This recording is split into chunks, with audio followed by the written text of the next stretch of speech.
Hi, I'm reading Rachel, and today, Chessmen of Mars, Chapter 2, At the Gale's Mercy. Tara of Helium did not return to her father's guests, but awaited in her own apartments the word from de Kantos, which she knew must come, begging her to return to the gardens. She would then refuse, haughtily. But no appeal came from de Kantos. At first Tara of Helium was angry, then she was hurt, and always she was puzzled. She could not understand. Occasionally she thought of the Jet of Gathol, and then she would stamp her foot, for she was very angry indeed with Gahan. The presumption of the man! He had insinuated that he read love for him in her eyes. Never had she been so insulted and humiliated. Never had she so thoroughly hated a man. Suddenly she turned toward Uthia. "My flying leather!" she commanded. "But the guests!" exclaimed the slave girl. "Your father, the Warlord, will expect you to return." "He will be disappointed," snapped Tara of Helium. The slave hesitated. "He does not approve of your flying alone," she reminded her mistress. The young princess sprang to her feet and seized the unhappy slave by the shoulders, shaking her. "You are becoming unbearable, Uthia," she cried. "Soon there will be no alternative than to send you to the public slave market. Then possibly you'll find a master to your liking." Tears came to the soft eyes of the slave girl. "It's because I love you, my princess," she said softly. Instantly Tara of Helium melted. She took the slave in her arms and kissed her. "I have the disposition of a thoat, Uthia," she said. "Forgive me. I love you, and there's nothing I would not do for you, and nothing I would do to harm you. Again, as I've so often said in the past, I offer you your freedom." "I do not wish my freedom, if it will separate me from you, Tara of Helium," replied Uthia. "I'm happy here with you. I think that I should die without you." Again the girls kissed. "And you will not fly alone, then?" questioned the slave. Tara of Helium laughed and pinched her companion. "You persistent little pest," she cried. "Of course I shall fly. Does not Tara of Helium always do that which pleases her?" Uthia shook her head sorrowfully. "Alas, she does," she admitted. "Iron is the warlord of Barsoom to the influences of all but two. In the hands of Dejathoris and Tara of Helium he is as potter's clay." "Then run and fetch my flying leather like the sweet slave you are," directed the mistress. Far out across the ochre sea bottoms, beyond the twin cities of Helium, raced the swift flyer of Tara of Helium. Thrilling to the speed and the buoyancy and the obedience of the little craft, the girl drove toward the northwest. Why she should choose that direction she did not pause to consider. Perhaps because in that direction lay the least known areas of Barsoom, and, ergo, romance, mystery, and adventure. In that direction also lay far Gathol, but to that fact she gave no conscious thought. She did, however, think occasionally of the Jed of that distant kingdom, but the reaction to these thoughts was scarcely pleasurable. They still brought a flush of shame to her cheeks and a surge of angry blood to her heart. She was very angry with the Jed of Gathol, and though she should never see him again, she was quite sure that hate of him would remain fresh forever in her memory. Mostly her thoughts revolved about another, de Kantos, and when she thought of him, she thought also of Olvia Marthis of Hastor. Tara of Helium thought that she was jealous of the fair Olvia, and it made her very angry to think that. She was angry with the Kantos and herself, but she was not angry at all with Olvia Marthis, whom she loved, and so, of course, she was not jealous, really. The trouble was that Tara of Helium had failed, for once, to have her own way. De Kantos had not come running like a willing slave when she'd expected him, and here was the nub of the whole thing. Gahan of Gathol, a stranger, had been a witness to her humiliation. He had seen her unclaimed at the beginning of a great function, and he had had to come to her rescue to save her, as he doubtless thought, from the inglorious fate of a wallflower. At the recurring thought, Tara of Helium would feel her whole body burning with scarlet shame, and then she went suddenly white and cold with rage, whereupon she turned her flyer about so abruptly that she was all but torn from her lashings upon the flat narrow deck. She reached home just before dark. The guests had departed. Quiet had descended upon the palace. An hour later she joined her father and her mother at the evening meal. "You deserted us, Tara Helium," said John Carter. "It is not what the guests of John Carter should expect." "They did not come to see me," replied Tara of Helium. "I did not ask them." "They were no less your guests," replied her father. The girl rose and came and stood beside him and put her arms about his neck.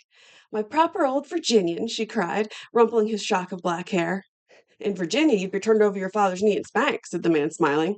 She crept into his lap and kissed him. "You do not love me any more," she announced. "No one loves me." But she could not compose her features into a pout, because bubbling laughter insisted upon breaking through. "The trouble is there are too many who love you," he said, "and now there is another." "Indeed," she cried. "What do you mean?" "Gahan of Gathol has asked permission to woo you." The girl sat up very straight and tilted her chin in the air. "I would not wed with a walking diamond mine," she said. "I would not have him." "I told him as much," replied her father, "and that you were as good as betrothed to another. He was very courteous about it, but at the same time he gave me to understand that he was accustomed to getting what he wanted, and that he wanted you very much. I suppose it will mean another war. Your mother's beauty kept Helium at war for many years, and, well, Tara Helium, if I were a young man, I should be doubtless willing to set all Barsoom afire to win you, as I still would to keep your divine mother." And he smiled across the Sorapus table and its golden service at the undimmed beauty of Mars's most beautiful woman. "Our little girl should not yet be troubled with such matters," said Deja Thoris. "Remember, John Carter, that you are not dealing with an Earth child whose span of life would be more than half completed before a daughter of Barsoom reached actual maturity." "But do the daughters of Barsoom sometimes not marry as early as 20?" he insisted. "Yes, but they may still be desirable in the eyes of men after 40 generations of Earth folk have returned to the dust. There is no hurry, at least upon Barsoom. We do not fade and decay here, as you tell me of those of your planet do, though you yourself belie your own words. When the time seems proper, Tara of Helium shall wed with de Kantos, and until then, let us give the matter no further thought." "No," said the girl, "the subject irks me, and I shall not marry de Kantos or another. I do not intend to wed." Her father and mother looked at her and smiled. "When Gahan of Gathol returns, he may carry you off," said the former. "He is gone?" asked the girl. "His flyer departs for Gathol in the morning," John Carter replied. "I have seen the last of him, then," remarked Tara of Helium, with a sigh of relief. "He says not," returned John Carter. The girl dismissed the subject with a shrug, and the conversation passed to other topics. A letter had arrived from Thuvia of Batarth, who was visiting at her father's court while Carthoris, her mate, hunted in Okar. Word had been received that Tharks and Warhoons were again at war, or rather that there had been an engagement, for war was their habitual state. In the memory of man there had been no peace between these two savage green hordes, and only a single temporary truce. 2 new battleships had been launched at Hastor. A little band of holy Therns was attempting to revive the ancient and discredited religion of Isis, who they claimed still lived in spirit and had communicated with them. There were rumors of war from Dusar. A scientist claimed to have discovered human life on the further moon. A madman had attempted to destroy the atmosphere plant. 7 people had been assassinated in Greater Helium during the last 10 zodes, the equivalent of an Earth day. Following the meal, Deja Thoris and the Warlord played at JETAN, the Barsoomian game of chess, which is played upon a board of 100 black and orange alternate squares.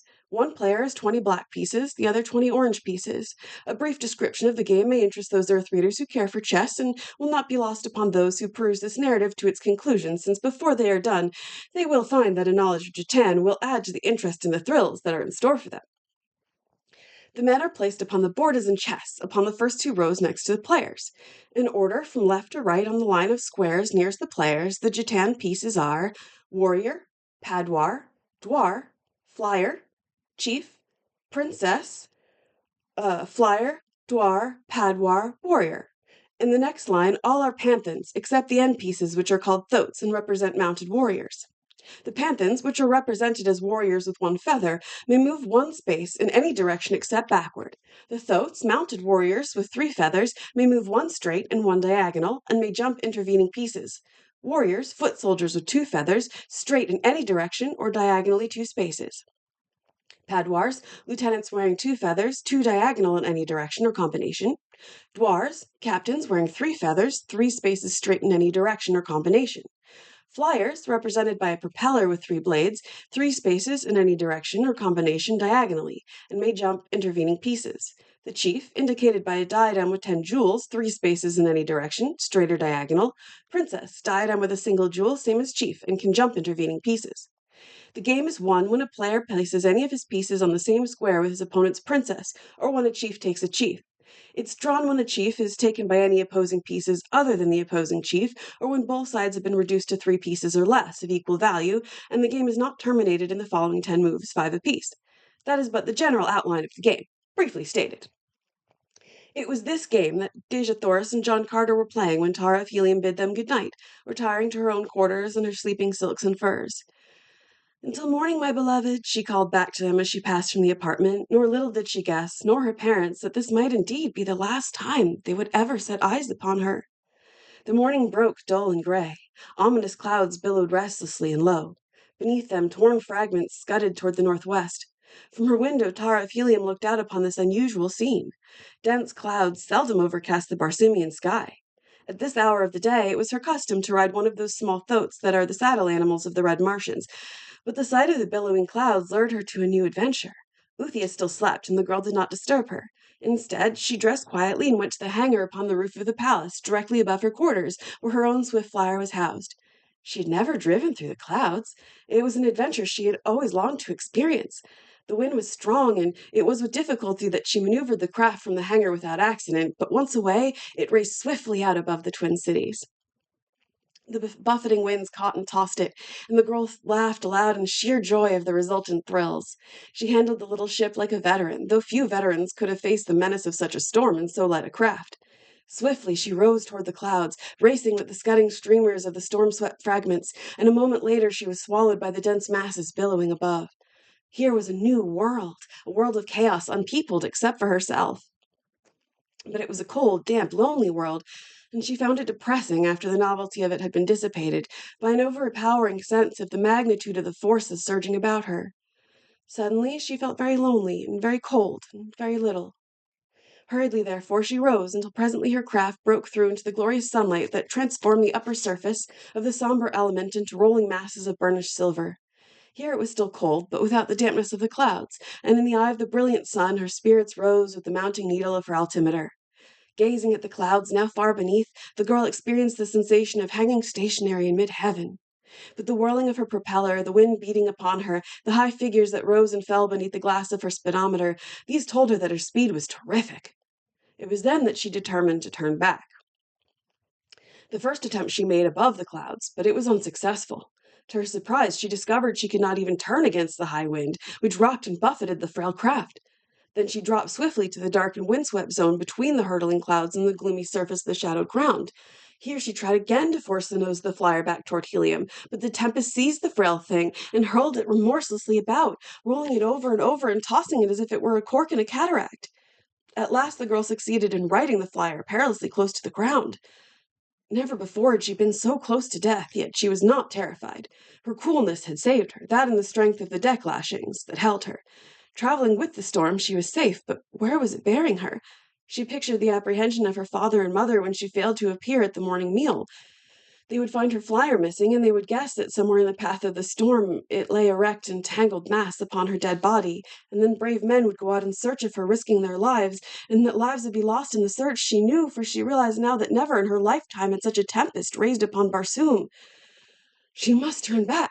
She must reach helium before her mad lust for thrills had cost the sacrifice of a single courageous life. She determined that greater safety and likelihood of success lay above the clouds, and once again she rose through the chilling wind-tossed vapor. Her speed again was terrific, for the wind seemed to have increased rather than to have lessened. She sought gradually to check the swift flight of her craft, but though she finally succeeded in reversing her motor, the wind but carried her on as it would. Then it was that Tara of Helium lost her temper. Had her world not always bowed in acquiescence to her every wish? What were these elements that they dared to thwart her? She would demonstrate to them that the daughter of the Warlord was not to be denied. They would learn that Tara of Helium might not be ruled even by the forces of nature. And so she drove her motor forward again, and then, with her firm white teeth set in grim determination, she drove the steering lever far down to port with the intention of forcing the nose of her craft straight into the teeth of the wind. And the wind seized the frail thing and topped it over upon its back, and twisted and turned it and hurled it over and over. The propeller raced for an instant in an air pocket, and then the tempest seized it again and twisted it from its shaft, leaving the girl helpless upon an unimaginable atom that rose and fell and rolled and tumbled, the sport of the elements she had defied. Tara of Helium's first sensation was one of surprise, that she had failed to have her own way. Then she commenced to feel concern, not for her own safety, but for the anxiety of her parents and the dangers the inevitable searchers must face. She reproached herself for the thoughtless selfishness that had jeopardized the peace and safety of others. She realized her own grave danger, too, but she was still unterrified, as befitted the daughter of Deja Thoris and John Carter. She knew that her buoyancy tanks might keep her load afloat indefinitely, but she had neither food nor water, and she was being borne toward the least known area of Barsoom. Perhaps it would be better to land immediately and await the coming of the searchers, rather than to allow herself to be carried still further from helium, thus greatly reducing the chances of early discovery. But the violence of the wind rendered an attempt to land tantamount to destruction, and she rose again rapidly. Carried along a few hundred feet above the ground, she was better able to appreciate the titanic proportions of the storm than when she'd flown in the comparative serenity of the zone above the clouds, for now she could distinctly see the effect of the wind upon the surface of Barsoom. The air was filled with dust and flying bits of vegetation, and when the storm carried her across an irrigated area of farmland, she saw great trees and stone walls and buildings lifted high in air and scattered broadcast over the devastated country. And then she was carried swiftly on to other sights that forced in upon her consciousness a rapidly growing conviction that, after all, Tara of Helium was a very small and insignificant and helpless person. It was quite a shock to her self-pride while it lasted, and toward evening she was ready to believe that it was going to last forever. There had been no abatement in the ferocity of the tempest, nor was there any indication of any. She could only guess at the distance she'd been carried, for she could not believe in the correctness of the high figures that had been piled on the record of her odometer. They seemed unbelievable, and yet, had she known it, they were quite true. In 12 hours she had flown and been carried by the storm full 7,000 ha'ads. Just before dark she was carried over one of the deserted cities of ancient Mars. It was Torkos, but she did not know it. Had she might readily have been forgiven for abandoning the last vestige of hope, for to the people of Helium, Torkos seemed as remote as do the South Sea Islands to us. And still the tempest, as its fury unabated, bore her on. All that night she hurtled through the dark beneath the clouds, or rose to race through the moonlit void beneath the glory of Barsoom's two satellites. She was cold and hungry and altogether miserable, but her brave little spirit refused to admit that her plight was hopeless, even though reason proclaimed the truth. Her reply to reason, sometimes spoken aloud in sudden defiance, recalled the Spartan stubbornness of her sire in the face of certain annihilation. "I still live!" That morning there had been an early visitor at the palace of the Warlord. It was Gahan of Gathol. He had arrived shortly after the absence of Tara of Helium had been noted, and in the excitement he had remained unannounced until John Carter had happened upon him in the great reception corridor out of the palace, as the Warlord was hurrying out to arrange the dispatch of ships in search of his daughter. Gahan read the concern upon the face of the Warlord. "Forgive me if I intrude, John Carter," he said. "I but came to ask the indulgence of another day, since it would be foolhardy to attempt to navigate a ship in such a storm." "Remain, Gahan, a welcome guest till you choose to leave us," replied the Warlord, "but you must forgive any seeming inattention upon the part of Helium until my daughter is restored to us." "Your daughter restored? What do you mean?" exclaimed the Gatholian. "I do not understand." "She's gone, together with her light flyer. That's all we know. We can only assume she decided to fly before the morning meal and was caught in the clutches of the tempest. You'll pardon me, Gahan, if I leave you abruptly. I'm arranging to send ships in search of her." But Gahanjed of Gathol was already speeding in the direction of the palace gate. There he leaped upon a waiting thoat, and followed by 2 warriors in the metal of Gathol, he dashed through the avenues of Helium toward the palace that had been set aside for his entertainment. End of chapter 2. And I know that bit about JETAN is like super complicated, so I will do my best to like put it in a short or something so it can be or like put the numbers of the timestamps of when I'm actually reading that bit into the description of this video or something so it's easier to go back and find, because as Burroughs said, knowing the rules of JETAN will help later. Okay, everybody have a good one, and next time, come back soon for chapter 3, The Headless Humans. Come back soon!